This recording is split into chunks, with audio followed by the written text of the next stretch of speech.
Yeah, so we call it our 4-layer approach. And I feel like it's quite similar to what many B2B marketers would be doing. But because we're an agency, we work with so many clients, we get right inside so many businesses. We've added a lot of kind of complexity or a lot of techniques on top of what a standard B2B marketing funnel looks like. So from a high level, the 4-layer approach, essentially that first layer is just trying to show a short video to a big audience, say an audience of about 40,000 to 80,000 people, if you're talking in LinkedIn terms. We want to show them a short video and just see who bites. So the way that we do it is we'll show short 40-second clips, and then we'll see who watches for 25%, so for 10 seconds of that clip.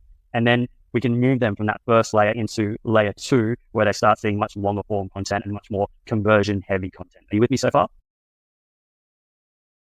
Yeah, so we actually implement this on all platforms, especially LinkedIn ads for B2B, but we also have B2B clients running on Facebook ads and even Google ads as well. Similar sorts of principles. So you want to show a short piece of content first, find out who in that audience is actually interested. You can move them into a layer 2 audience, which is a lot smaller, but you can show them a lot more frequent content and a lot more long form content to get the most out of your budget. All right, and that's layer number 1 and layer number 2. And what is 3 and 4? Beautiful, yeah. So I feel like most marketers kind of stop at that layer 1 and layer 2, especially in agency world. So at layer 2, you've got the longer form content designed to convert someone into a demo or convert someone onto that initial call.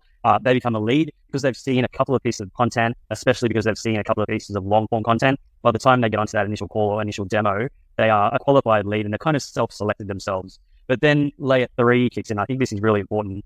In B2B, we all know this, sales cycles often 3 to 9 months. Sometimes they go over years. So you need to make sure that while they're in that sales cycle, they're seeing your content frequently. Really important that they're seeing all sorts of different types of content covering different angles, different features, especially differentiators of your service, so that while they're going through your sales process, while they're going through the other 2 sales processes or the other 2 proposals they're mandated to evaluate, they're always seeing your content, always being educated by your brand. So that kind of gives you a bit of an edge up over the competitors that may have done the layer 1 and layer 2, got them in as a lead, but forgotten to keep marketing to them while they're in that sales process. So that's layer 3. If you've done that well, then you deliver a great sales process. Maybe it runs over 3 months, maybe it runs over 9 months. They've seen so much of your content that eventually they really have no other option but to choose you because you've educated them so much.